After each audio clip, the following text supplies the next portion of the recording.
morning, children.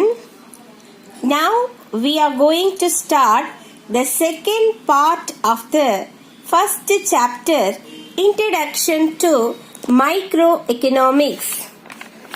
Now, in my last class, do you remember that I told about four persons, and I talked about 4 important definitions of economics.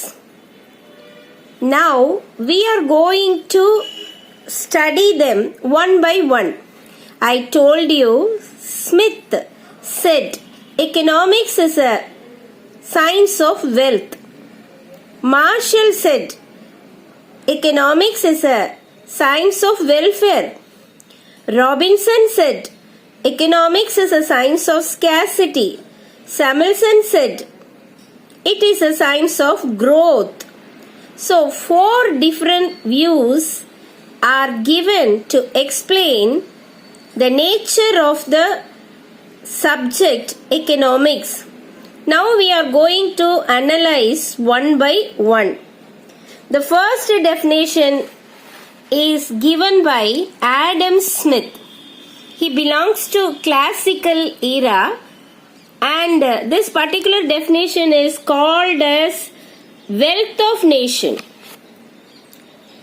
Okay, wealth definition. Adam Smith was born on 17th century. That is the year is 1723. He wrote a famous book. The name of the book is An Inquiry into the Nature and Causes of Wealth of Nation. This book was written on 1776. It defines economics as a science of wealth. He explains how a nation's wealth is created and increased. He considers that the individual in the society wants to promote his own gain, and in this process he is guided and led by an invisible hand. He states that every man is motivated by his self-interest. This means that each person works for his own good. See, Adam Smith belongs to 17th century. That period, religious values and sentiments were very famous. And he wrote a book called An Inquiry into the Nature and Causes of Wealth of Nation. In that book, Smith defines economics as a science of wealth. He explained how wealth is created in a country and how wealth is increased. He considered that every individual in the society want to promote his own welfare, his own gain, and in this process he is guided by an invisible hand. That is, somebody is guiding this particular individual to earn money. And every human being is motivated by his own self-interest, because each person like to work for his own good. Adam Smith, இவர் பொருளாதாரத்தின் தந்தை, father of economics என்று அழைக்கப்பட்டார். Economics அப்படிங்கிற ஒரு subject, அதாவது ஒரு கருப்பொருளுக்கு ஒரு வடிவம் கொடுத்தவர் இவர்தான். இவர் 17வது நூற்றாண்டை சேர்ந்தவர். இவர் ஒரு இன்ட்ரெஸ்டான புக்கை எழுதினாரு. அந்த புக்கோடைய பெயர் An Inquiry into the Nature and Causes of Wealth of Nation. இது 1776 பப்ளிஷ் ஆச்சு. அதுல அவர் என்ன சொல்றாரு அப்படின்னு சொன்னா, ஒரு புதிய சப்ஜெக்டை அறிமுகப்படுத்துறார். That is economics. எக்கனாமிக்ஸ்னா என்னன்னா சயின்ஸ் ஆஃப் வெல்த். பணம், பொருளீட்டலை குறித்து அது பேசுகிறது. எப்படி ஒரு நாடு செல்வத்தை சம்பாதிக்கிறது, எப்படி ஒரு நாடு செல்வத்தை இன்க்ரீஸ் பண்ணுது, இதுதான் அந்த புக்குடைய மைய கருத்து. பணம் சம்பாதிக்கிறது மட்டும்தான் எக்கனாமிக்ஸ் அப்படின்னு அவர் அதில் கிளியராக சொல்கிறார். ஒவ்வொரு மனுஷனும் வந்துட்டு எப்படியாவது தான் நல்ல கெயின் அடையணும், அதுக்கப்புறம் நிறைய பணம் சம்பாதிக்கணும் அப்படின்ற நோக்கத்தால் நகர்த்தப்படுறான். ஏதோ ஒரு கண்ணிற்கு தெரியாத ஒரு சக்தி அவனை அதில் நடத்திட்டு போகுது. அதனால எல்லா மனுஷர்களும் அவங்களுடைய சுய விருப்பத்தின்படி தான் நடக்கிறாங்க. எதுக்காக நடக்கிறாங்க அப்படின்னு சொன்னா, அவங்களுடைய சொந்த நலனுக்காக அவங்க பொருள் ஈட்டுகிறார்கள். அதனால இந்த பொருள் ஈட்டுதல் அப்படிங்கிற கான்செப்ட், பொருள் ஈட்டுதல், செல்வம் சம்பாதித்தல், இதெல்லாம் ஒண்ணுதான். இந்த கான்செப்ட் தான் எக்கனாமிக்ஸ் அப்படின்னு சொல்றார். எப்படி ஒரு நாடு தனக்கான செல்வத்தை சேகரிக்கிறது, எப்படி அதை வளர்க்கிறது. That is how a nation wealth is created and increased. இதுதான் எக்கனாமிக்ஸ். ஸோ எக்கனாமிக்ஸ் ஒரு science of wealth, that is how to earn money, the economics அப்படின்னு சொல்லிட்டு ஆடம் ஸ்மித் சொல்லும் பொழுது டிவிஷன் ஆஃப் லேபர் அப்படின்னு ஒரு கான்செப்டை இன்ட்ரோடியூஸ் பண்றாரு. Smith favors introduction of division of labor to increase the quantum of output. Severe competition in factories and society helps in bettering the product. Supply force is very active and a commodity is made available to the consumers at a lower price. இதுல அவர் சொல்ற விஷயங்கள் என்ன அப்படின்னு சொன்னா, division of Smith is introducing a division of labor. Instead of doing an economic activity by a single person, it is divided among a group of people so that you can increase the output.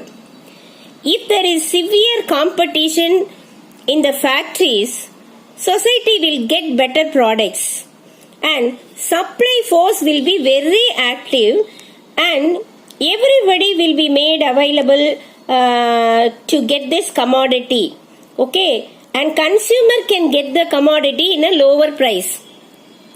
Smith ஒரு concept use பண்றாரு, division of labour. அதாவது எப்படி அப்படின்னு சொன்னா, ஒரு பொருளை ஒருவரே உற்பத்தி செய்யறதுக்கு பதிலா அதுக்கு அதை நிறைய பேர் அதை பகிர்ந்துக்கலாம், பார்ட்டா அந்த வேலையை செய்யலாம். அப்படி செய்கிறதன் மூலமா அந்த உற்பத்தியை, அந்த அவுட்புட்டை அந்த ஃபைனல் அவுட்புட்டை அவங்க இன்க்ரீஸ் பண்ணிடலாம். இப்போ ஃபேக்டரிஸ் மத்தியில நிறைய ஒரு காம்படிஷன் இருந்துச்சுன்னா என்ன நடக்கும் அப்படின்னா, அந்த பொருளினுடைய தரம் உயரும், சப்ளை ஃபோர்ஸ் அதிகமா இருக்கும். அப்போ சப்ளை அதிகமா இருக்கும் பொழுது எல்லாருக்குமே அந்த பொருள் கிடைப்பதற்கு வாய்ப்பு இருக்கிறது. அதே சமயத்துல கன்சியூமர்ஸ், அதாவது நுகர்வோர், அவர்களுக்கு அது குறைவான விலையில கிடைக்கிறதுக்கும் வாய்ப்பு இருக்கு. இந்த டிவிஷன் ஆஃப் லேபர் அப்படின்ற கான்செப்ட் யார் யூஸ் பண்றது அப்படின்னு சொன்னா, ஆடம் ஸ்மித் தான் யூஸ் பண்றார். Most of the Japanese industries are following this particular concept. அதாவது ஒரு வேலையை பலர் பகிர்ந்து கொள்ளுவது. இதுக்கு அவர் பின் இண்டஸ்ட்ரியை உதாரணத்திற்கு எடுத்துக்கொள்வார். ஒரு பின் தயாரிக்கணும் அப்படின்னா அது பல நிலைகளை கடந்து வர வேண்டும். அதை ஒரே நபர்கள் செய்வதற்கு பதிலாக அதனுடைய ஒவ்வொரு பகுதியையும் ஒவ்வொரு நபர் செய்வார். ஒரு குறிப்பிட்ட பகுதியினர் அதை ஒருங்கிணைப்பார்கள். அதை இன்னும் ஒரு குறிப்பிட்ட மக்கள் அதை ஃபைனல் ஸ்டேஜுக்கு கொண்டு வருவாங்க. இப்படி செய்கிறதன் மூலமா சீக்கிரமா அவங்களால பெரிய அளவுல அந்த பொருளை உற்பத்தி செய்ய முடியும். சோ இப்படி ஃபேக்டரிஸ்ல நிறைய பொருட்கள் உற்பத்தி ஆனா நிறைய காம்படிஷன் இருக்கும். இது ஒரு நல்ல விஷயம்தான். இந்த காம்படிஷன் என்ன பண்ணும் அப்படின்னு சொன்னா, தரமான பொருட்களை நோக்கி நகர்த்தும். அதே சமயத்துல சப்ளை, அதாவது சப்ளை விற்பனை அதிகரிக்கும். அப்ப சப்ளை அதிகரிக்கும் பொழுது என்ன நடக்கும் அப்படின்னு சொன்னா, if there is lot of goods in the market, அந்த பிரைஸ் லெவல் இன்க்ரீஸ் ஆகும். எப்பெல்லாம் சப்ளை இன்க்ரீஸ் ஆகுதோ அப்ப பிரைஸ் லெவல் குறையும். அப்ப குறையும் பொழுது அந்த நுகர்வோருக்கு அந்த குறைந்த விலையில அந்த பொருட்கள் கிடைக்கும். இந்த கான்செப்ட் எல்லாம் வந்துட்டு டிவிஷன் ஆஃப் லேபர், அதாவது ஒரு வேலையை பல பேர் பகிர்ந்து செய்வது அப்படின்ற அந்த கான்செப்ட்ல கீழே ஸ்மித் வந்து பேசுறாரு. இப்போ இவருடைய வெல்த் டெஃபினேஷனுக்கு நிறைய ஃபேவரபிள் பாயிண்ட்ஸும் இருக்குது, கிரிட்டிசிசமும் இருக்கு. இதை குறிச்சு நம்ம வந்துட்டு The publication of Adam Smith Wealth of Nation in 1776 has been described as the effective birth of economics as a separate discipline. பொருளாதாரம் என்ற ஒரு புதிய கருப்பொருள் உருவாவதற்கு ஆடம் ஸ்மித் எழுதின அந்த வெல்த் ஆஃப் நேஷன் அப்படின்ற புக்கு காரணமா இருந்துச்சு. ஒரு புதிய ஒரு கருத்தாய்வு அந்த புத்தகத்தின் மூலமா புறப்பட்டு வந்ததுன்னு சொல்லலாம். இது ஒரு it is an effective birth of economics as a separate discipline. பொருளியல் அப்படிங்கிற ஒரு தனித்துவமான ஒரு சப்ஜெக்ட் வருவதற்கு அந்த புக் வந்து ஒரு பெரிய காரணமா அமைஞ்சிருச்சு. ஆனா பாருங்க, கிரிட்டிசிசம்ஸ் அப்படின்னு சொல்லிட்டு அது இருக்கு. கிரிட்டிசிசம் என்றால் உங்களுக்கு நல்லா தெரியும், விமர்சனம். ஆடம் ஸ்மித்தோடைய புதிய கருத்து, புதிய புக்கு இதெல்லாம் ஆரம்பத்துல கடுமையா விமர்சிக்கப்பட்டது. என்ன விஷயம்னு சொல்லி பார்க்கலாம். For Smith, economic consist of wealth getting activities and wealth spending activities. ஸ்மித்தை பொறுத்த வரையில் பொருளாதாரம் என்பது என்ன அப்படின்னா வெல்த் கெட்டிங் ஆக்டிவிட்டீஸ், பணம் சம்பாதிக்க எதையெல்லாம் செய்யலாம்.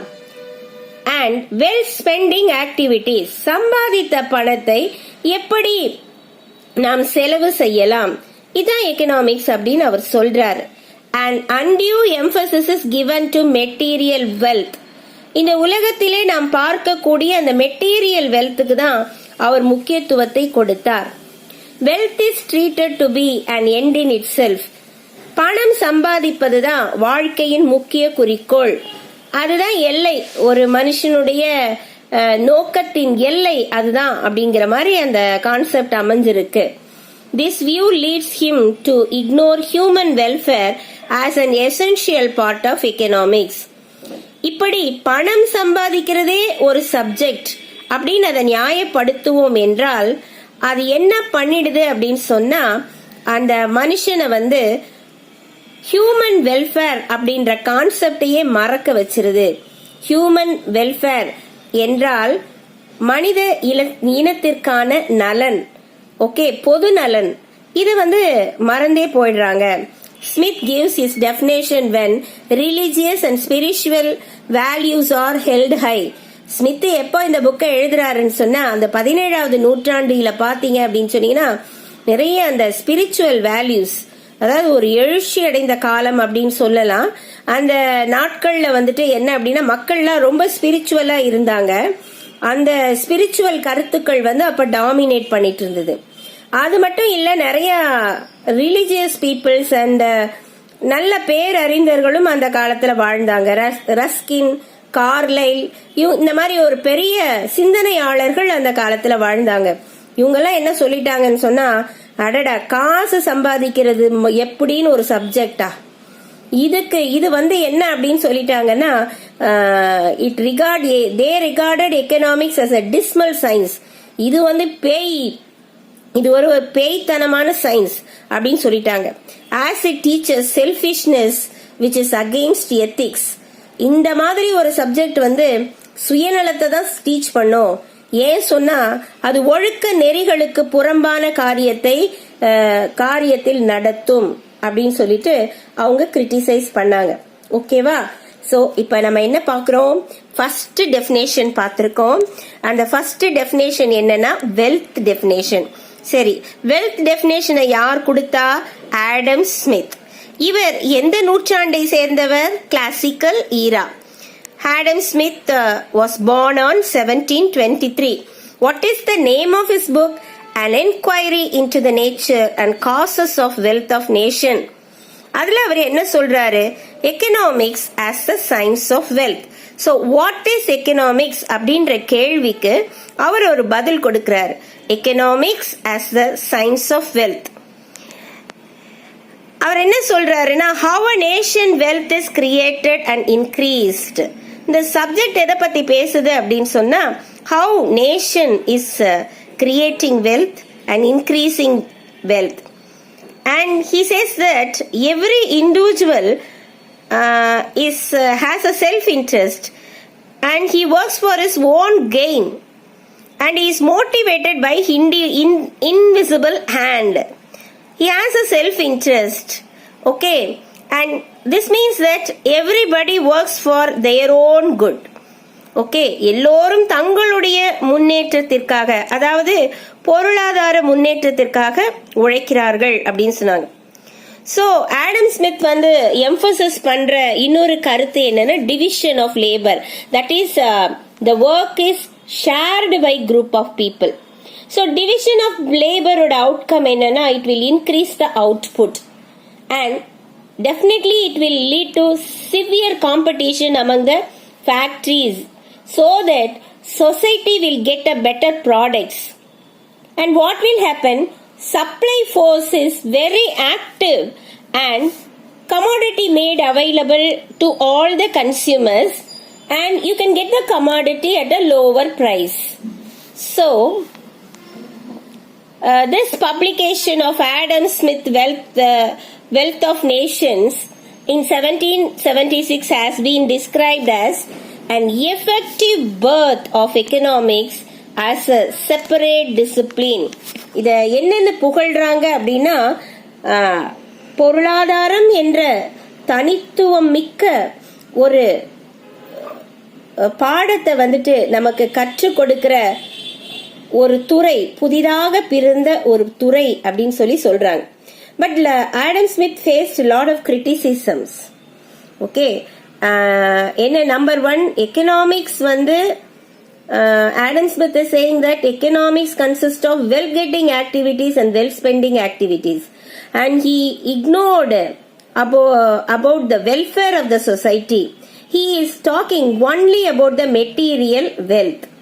Okay, so during that time spiritual values were very high. So Ruskin and Carlyle, two great thinkers, they called economics as a dismal science, and they told that it teaches selfishness, which is against all ethics. So this is the first definition. Let us go to the second definition. Now what is the second definition? That is welfare definition. Welfare என்றால் பொது நலன். Welfare definition was given by Alfred Marshall and he belonged to neoclassical era. ஏறக்குறைய ஒரு நூற்றாண்டை தாண்டி தான் வந்துட்டு இந்த டெஃபினேஷன் வந்திருக்கு. ஓகே, இரண்டாவது டெஃபினேஷன் எக்கனாமிக்ஸ்னா என்ன அப்படின்னு விளக்குற அந்த டெஃபினேஷனை கொடுத்தது யாரு? Alfred Marshall. இவர் வந்து நியோ கிளாசிக்கல் ஈரா அந்த சமயத்தை சேர்ந்தவர். Alfred Marshall was born on 1842 and his book Principles of Economics was written in 1819. It defines economics thus: political economy or economics is a study of mankind in an ordinary business of life. It examines that part of individual and social action which is mostly connected with the attainment and with the uses of the material requisites of well-being. Thus, it is one side a study of wealth and another and more important side a part of the study of man. Okay, this is Marshall's definition. So, Alfred Marshall, he only called economics as a political economy. Okay, political economy. Okay, and he wrote a book. Name of the book is Principles of Economics. Okay, in that book he says that economics is a study of welfare. Economics is a study of mankind in ordinary business of life. Alfred Marshall வந்துட்டு principles of economics அப்படின்னு ஒரு book எழுதுறாரு. 1819 அது publish ஆகுது. ஏறக்குறைய ஒரு நூற்றாண்டு தாண்டிடுது. ஓகேவா? இப்போ அவர் எக்கனாமிக்ஸை என்னென்ன அழைக்கிறார்னா பொலிட்டிக்கல் எக்கானமின்னு கூப்பிடுறார். பொலிட்டிக்கல் எக்கானமின்னு முதல்ல எக்கனாமிக்ஸ்க்கு ஒரு பெயர் கொடுத்தது ஆல்ஃபிரட் மார்ஷல். அவருடைய புக்ல வந்துட்டு எக்கனாமிக்ஸ்னா என்னன்றதுக்கு ஒரு பெரிய டெஃபினேஷன் கொடுக்கிறார். Economics is a study of mankind. Economics மனித இனத்தை பற்றி படிக்கிறது. மனித இனம் எப்படி தன்னுடைய அன்றாட வாழ்க்கையை நகர்த்துகிறது. That is mankind in the ordinary business of life. எல்லா மனிதர்களும் ஏதாவது ஒரு தொழிலை செய்வாங்க இல்லையா? இந்த மனித இனம் எப்படி தன்னுடைய தொழிலை நடத்துகிறது. It examines that part of individual and social action which is most closely connected with the attainment and with the uses of the material request of the well-being. So மனிதர்கள் நலமுடன் வாழ்வதற்கு என்னெல்லாம் மெட்டீரியல்ஸ் பொருட்கள் தேவையோ அதை எப்படி சம்பாதிக்கிறோம் அப்படின்னு தான் பேசுது. ஸோ ஒரு நல்வாழ்க்கைக்கான தேவைகள், ரிக்வசிட்டிஸ்னா தேவைகள், அது எக்கனாமிக்ஸ். அது எப்படி சம்பாதிக்கிறான் ஒரு மனுஷன் அதை பத்தி படிக்கிறது தான் economics. Thus, it is on one side a study of wealth. ஒரு பக்கம் பார்த்தா இது பணம் சம்பாதிப்பதை குறித்த ஒரு சயின்ஸ். இன்னொரு பக்கம் பார்த்தா on the other side the more important side, அதை விட ஒரு பெரிய விஷயத்தை எக்கனாமிக்ஸ் பாக்குது. அது என்னன்னா a part of study of man. அது மனிதனை பற்றி, அவனுடைய செயல்பாடுகளை பற்றி, அவன் ஒரு நல்வாழ்வு வாழ்வதற்கு எப்படியெல்லாம் எதையெல்லாம் செய்கிறான் அப்படின்றத பற்றி படிக்குது. சோ இது என்னன்னா economics is a science of welfare அப்படின்னு சொல்றாரு. So the important features of the Marshall's definition. Economics does not treat wealth the be all and end all of economic activities. அதாவது எக்கனாமிக்ஸ் பணம் சம்பாதிக்கிறது மட்டும்தான் துவக்கமும் முடிவும் அப்படின்லாம் சொல்லல. Man promotes primarily welfare and not wealth. மனிதனுடைய குறிக்கோள் ஒரு நலமுள்ள, அதாவது நல்ல பொதுநலன், நல்ல வாழ்க்கையை பெறுவதுதானே ஒழிய பணம் சம்பாதிப்பது அல்ல.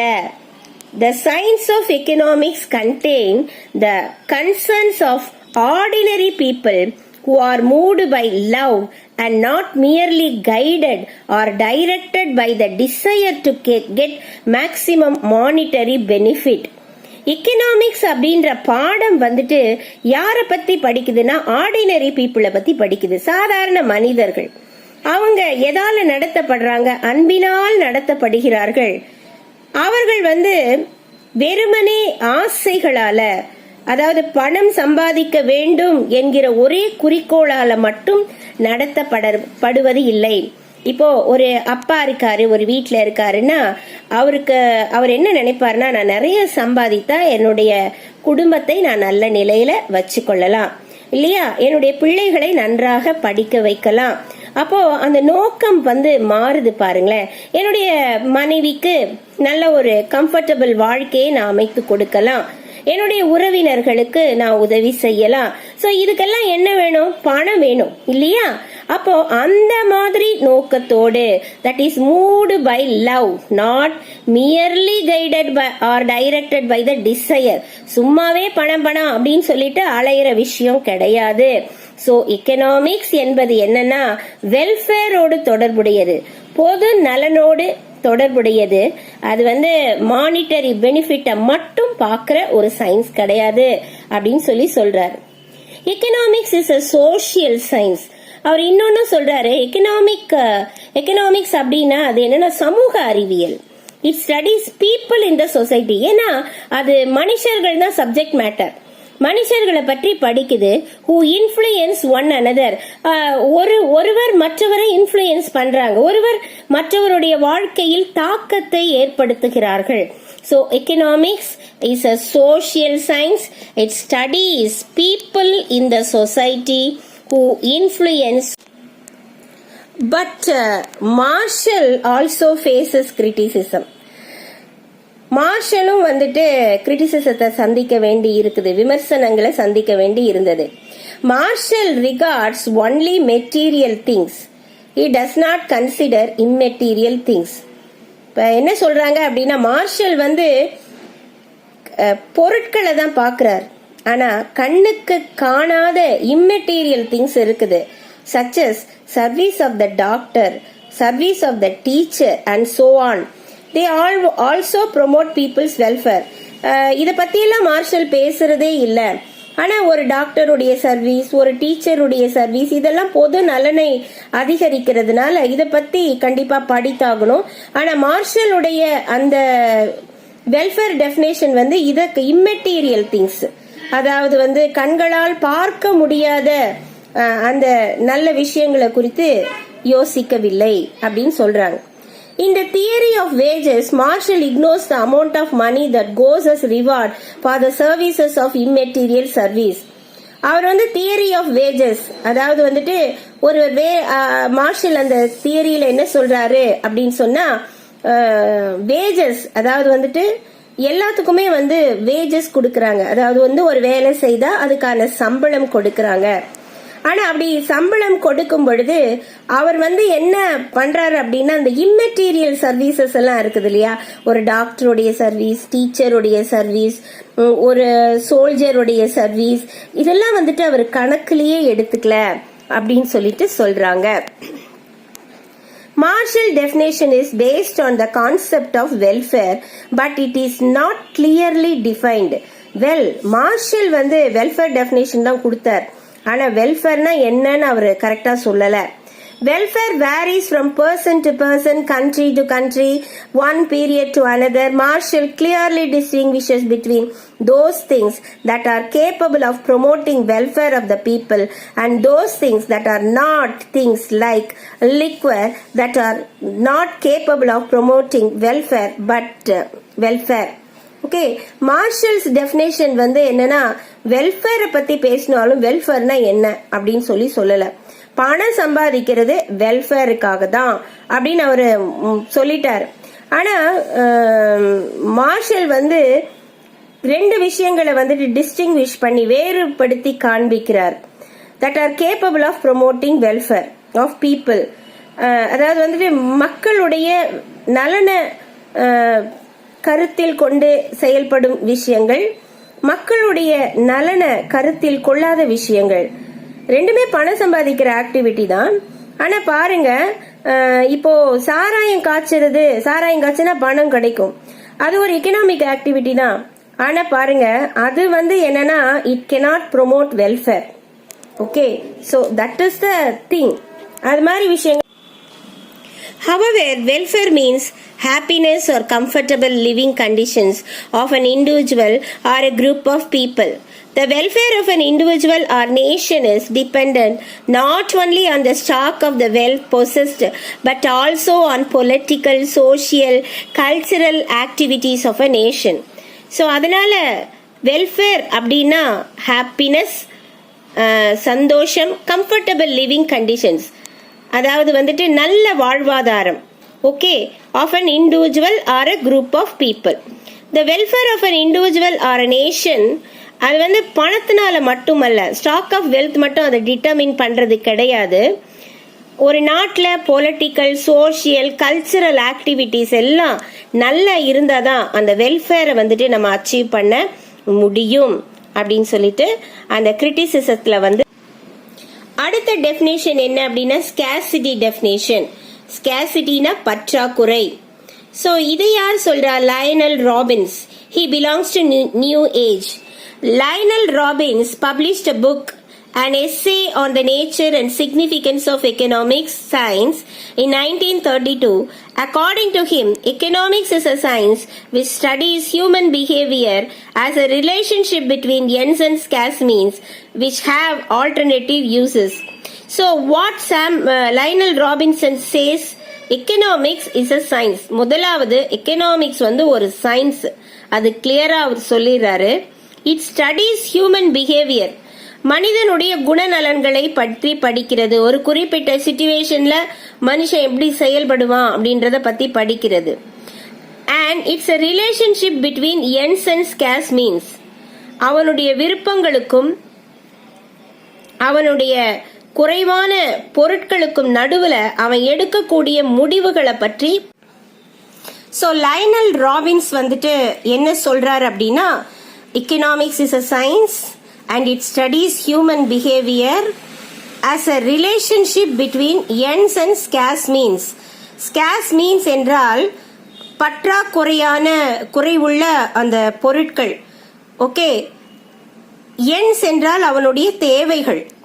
இது ரெண்டுக்கும் நடுவுல இருக்கிற தொடர்பை பற்றி படிக்கிறது தான் எக்கனாமிக்ஸ். அதாவது பல விதங்களில ஒரு பொருள், இப்ப பணம் அப்படின்னு எடுத்துக்கிட்டீங்க அப்படின்னீங்கன்னா, பணம் எல்லாத்துக்குமே தேவைதான். ஒருத்தன்கிட்ட 100 ரூபாய் இருந்துச்சுன்னா அவன் சினிமாக்கு போகலாம், ஒரு நல்ல ட்ரெஸ் வாங்கலாம், இல்ல ஒரு கூல் ட்ரிங்க்ஸ் வாங்கலாம், இல்ல வீட்டுக்கு தேவையான மளிகை சாமானங்களை வாங்கலாம். இப்படி அதுக்கான ஆல்டர்னேட்டிவ் யூசஸ் வந்து நிறைய இருக்கு. பட் அவனுக்கு தேவைகள் அதிகமா, இது எல்லாமே அவனுக்கு தேவைதான். அவனுக்கு தேவைகள் அதிகமா இருந்தாலும் அவன் வந்து அதை எதுக்கு பயன்படுத்த போறான், அதை எதுக்கு பயன்படுத்தணும், அதுதான் வந்துட்டு சயின்ஸ் ஆஃப் எக்கனாமிக்ஸ் அப்படின்னு சொல்லிட்டு அவர் சொல்ல வராரு. Economics is a science which studies human behavior as a relationship between ends, ensனா தேவைகள், and scarce means அவன் கையில குறைவா இருக்கிற பொருள். அதுக்கு நிறைய ஆல்டர்னேட்டிவ் யூசஸ் இருக்கு. அவன் எப்படி வேணா அதை பயன்படுத்திக்கலாம். இதை எப்படி அவன் பயன்படுத்த போறான், இல்ல ஒரு நாடு அதை எப்படி பயன்படுத்த போகுது, அப்போ ஒரு நாடு தன்னுடைய செல்வத்தை எதற்காக செலவழிக்க போகுது, தன்னுடைய இயற்கை வளங்களை அது எப்படி செலவழிக்க போகுது, அந்த இயற்கை வளங்களை கொண்டு அது என்ன வேணா செய்யலாம். ஆனா அது எப்படி அந்த பல தேவைகளுக்கு நடுவுல அதனுடைய ஆல்டர்னேட்டிவ் யூசஸ்க்கு மத்தியில என்ன முடிவுகளை அது எடுக்க போகுது, இதுதான் எக்கனாமிக்ஸ். ஸோ அவர் என்ன சொல்றாரு அப்படின்னு சொன்னா, economics is a science which studies human behaviour which talk about the ends and the scarce means, அதனுடைய ரிலேஷன்ஷிப்பை பத்தி படிக்குது. So major features of Robinson's definition. ends refer to human wants. இந்த இடத்துல ends என்பது மனிதனுடைய தேவைகளை பற்றி குறிப்பிடுகிறது. Human beings have unlimited number of wants. மனுஷன் அப்படின்னாலே என்னன்னா கோடிக்கணக்கான ஆசைகளும் தேவைகளும் உள்ள ஒரு பிறவிதான் வந்துட்டு மனுஷன். ஓகே, அனிமல்ஸ்க்கெல்லாம் பாத்தீங்கன்னா ஏதோ குறிப்பிட்ட தேவைகள் தான் இருக்கும். ஆனா மனுஷனுடைய தேவைகளுக்கு வந்துட்டு முடிவே கிடையாது. அன்லிமிட்டெட் வாண்ட்ஸ் உள்ள ஒரு மனுஷன். Okay, on the other hand resources are means that go to satisfy the unlimited human wants are limited or scarce in supply. ஆனா அவனுடைய ஆசைகள் அதிகமாக இருந்தாலும் அவன் விரும்புகிற அந்த பொருட்களினுடைய எண்ணிக்கை வந்து குறைவா இருக்குது. அது ரொம்ப குறைவா இருக்குது. The scarcity of the commodity is to be considered only in relation to its demand. இப்போ அந்த ஒரு பொருளினுடைய ஸ்கேசிட்டி பற்றாக்குறை எதோடு தொடர்புடையது என்றால் அதனுடைய தேவையோடு தொடர்புடையது. டிமாண்ட் என்றால் தேவை. எதற்கு இந்த பொருள் தேவை, முதலாவது இதை வச்சு என்ன பண்ணலாம், அடிப்படை தேவைகளை பூர்த்தி செய்யறதுக்கு தான் வந்துட்டு அதை ஃபர்ஸ்ட் பயன்படுத்துவாங்க. Further, the scarce means are capable of having alternative uses. அதே சமயத்துல குறைவாய் இருக்கிற அந்த பொருட்கள் வந்து பல விதங்கள்ல மனுஷனுக்கு யூஸ் ஆகும். Hence an individual grades his wants and satisfies first his most urgent wants. அதனால அவன் என்ன பண்றான், பட்டியல் போடுவான். இப்போ இதை வச்சுட்டு என்ன பண்ணலாம், ஸ்கூல் ஃபீஸ் கட்டலாமா, இல்ல வந்து அரிசி வாங்கலாமா, பருப்பு வாங்கலாமா, சினிமாக்கு போலாமா, இதெல்லாம் வச்சுக்கிட்டு அவன் வந்து என்ன பண்ணுவான், கிரேட் போடுவான். ஓகே, அப்போ எது மோஸ்ட் அர்ஜென்ட் வாண்டோ, எது அவனுடைய இமீடியட் தேவையோ அதை தான் அவன் நிறைவேற்றுவான். அதுதான் ஸ்டடி, அதுதான் வந்துட்டு எக்கனாமிக்ஸ் அப்படின்னு சொல்லிட்டு அவர் சொல்றாரு. ஆனா பாருங்க, இவரையும் கிரிட்டிக்ஸ் வந்து விட்டு வைக்கல. என்ன சொல்றாங்க அப்படின்னா, Robinson does not make any distinction between goods conducive to human welfare and goods that are not. இப்போ ராபின்சன் என்ன பண்ணிட்டாருன்னா, குட்ஸ் அதாவது பொருட்களின் உற்பத்தியை வந்து பொதுவா வச்சுட்டார். எதெல்லாம் மனுஷ நலனுக்கு தேவைப்படுது, எதெல்லாம் மனுஷ நலனுக்கு தேவைப்படாது, இதை பத்தி அவர் ஒண்ணுமே பேசல.